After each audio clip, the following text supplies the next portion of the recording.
Hey, welcome to my channel, All Things SEO. This is Jay. Today we're going to talk about how to do SEO for a website, or where do you start as a beginner so that you could kind of understand if you could do this yourself, or you might want to hire someone on your team or hire an SEO freelancer or an agency, so on. So really, this is not a full tutorial. It's just kind of trying to understand the amount of tasks that you might have compared to um, just hiring someone. I want to do I need SEO. I want to rank number one. Well, that's not a truly measurable way to hire someone. You want to kind of identify. I have 10 competitors on my list, and I want to be number five. And that's what you really want to do when you want to hire someone, so that they have an actual goal instead of trying to they could also perform all these tasks and kind of explain it to you, but you don't want to go through the process of hiring someone and just handing it off for them, and then they will want to go a different route, or you don't understand SEO fully and you just wasted a lot of money because you're not seeing any improvement. And so these three-step process is for you to kind of understand, and you might want to do this yourself or hire someone. So let's go through the first step, which is competitor analysis and keyword research. I combine these two because you really want to find your target audience. Not You don't want to find your target audience and then go through the whole process to realize that you have only three competitors, and you might be able to rank better because you have a specific strategy, because you have three competitors, versus if you have 10 competitors and you have big brands that you have to compete. That might take a little bit more work compared to again, a three competitor. So finding competitor, whether it's indirect or a direct competitor, you want to identify those, and then you'll be able to kind of go through uh, how they're getting their organic traffic by keyword research, and then kind of understand what type of target audience they are going for, so that you could understand if they if they are targeting the audience that you want to target. And this whole process is kind of a more of a synchronization, versus I need to find a target audience, I need to build content around that, and then I need to beat the competition. Well, you want to reverse that and then do competitor analysis, do the keyword research, and then you'll be able to identify all your target audience. And because in reality, a lot of these companies might have done a better job in SEO or in marketing to get to number one. So why create that process when you could kind of go through your competitor analysis and do a little bit of a reverse engineering to kind of see, do less work but understand the scope of the work. And it's a pretty you could use free tool like Google search to kind of understand the amount of competitors are out there, or you could use Href or similar web, other tools, free or free trial or paid version of the software, to kind of get your feet wet. Or you could hire someone to do a competitor analysis. Now you're able to kind of give them a specific instruction of what you're looking for. So if I type in a product like ebook creator, I now have several different companies um, targeting this keyword. And if you're at the top on number 12, or you're not ranking at all, then you need to go through all of these websites to kind of understand why are they ranking number one, what kind of intent they are providing. So if I click on the first ranking, or even the paid ad right here, so if you go through this one, make a ebook reader will love ebook creator for everyone, and they kind of explain the how this software helps on creating an ebook, how to make it in 5 steps. Very informative article. Now you have an idea of how they're targeting their audience, what kind of content they're producing for this one. And then you could also go through the paid ads and kind of see you have now if you have 10 of your competitors and you kind of review their landing page, you have an idea what your on page will kind of look like, what kind of pages you might be able to create. So if you do this yourself, you might have a better control of what kind of pages you might want to create. Or if you hire someone to do the competitor analysis, then you'll be able to create those pages and kind of understand what kind of stuff you need to write and things like that. The next thing we want to do is technical SEO. So before you do any page creation or articles or things like that, you want to make sure your site is ready for SEO.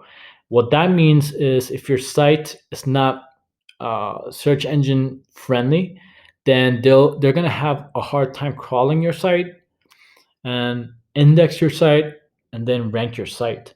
So things like page speed. Um, if your site is taking more than 3 seconds, a lot of these potential customers might not want to wait 3 seconds for your page to load.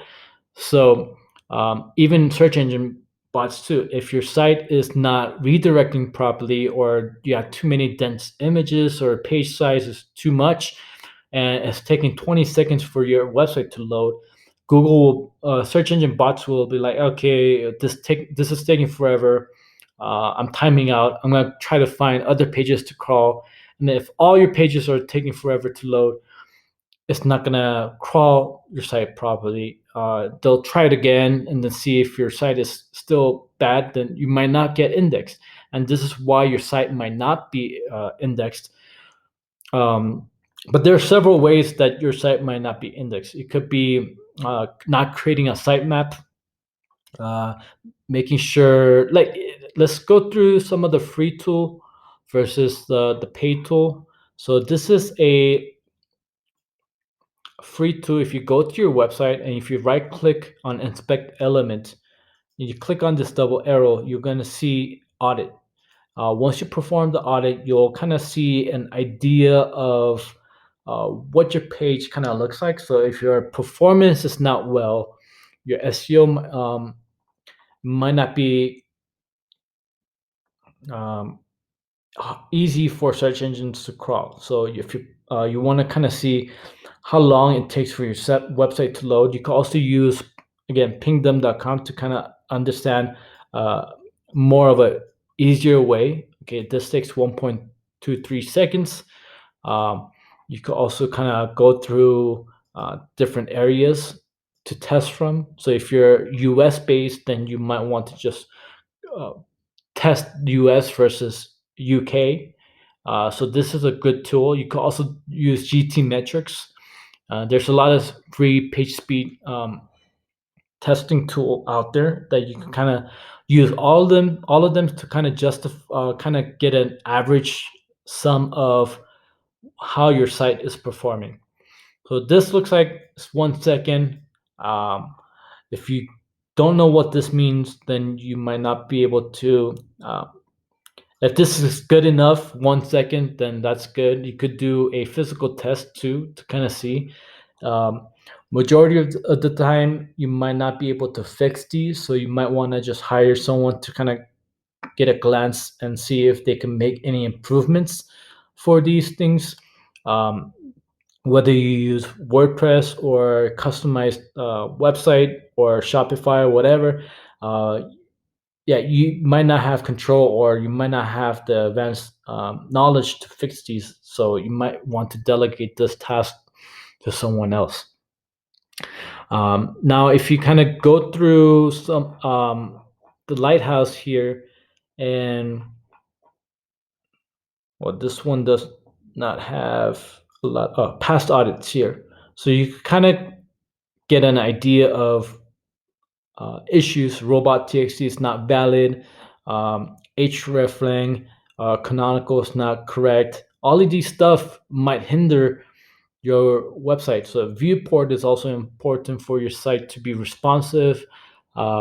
A lot of these stuff you don't need to know, but if there's a lot of marks here, then you might want to kind of dig deeper to understand what those are. You could also use tools like SEO ranking to do an on-page audit. You have 96 important fixes, 936, and you kind of get an idea of what kind of issues are out there um, that might hinder search engines to not crawl your site, or um, if there's a lot of issues on redirect issues, or sitemap is not added, or there's a lot of 404 issues, the page is not rendering properly, things like that. You can also use SiteGuru, a little bit more simplified approach here. So you have all the tasks of issues that you might kind of see, and you could go through the technical issues versus content type on-page optimization issue to kind of differentiate the different types of issues that each of your page has. So blocked by meta tag, this is something that you want to block search engine. You want to verify that. You click on specific pages to understand if the website is has broken links, sites too long to load, things like that. So you could use SEO rankings, SiteGuru. I'll put those website links on your on the description. And yeah, technical SEO. If you don't do this, you won't get search engines to crawl your site properly. And you won't rank properly. Once that's done, once your site is ready for SEO, Google or Bing can crawl your site freely and without any issues, and they're happy. You're going to start ranking for specific content, specific keywords, and you want to make sure that you are ranking properly versus ranking for non-relevant keywords. So if you go to Google Search Console and you go to a specific page,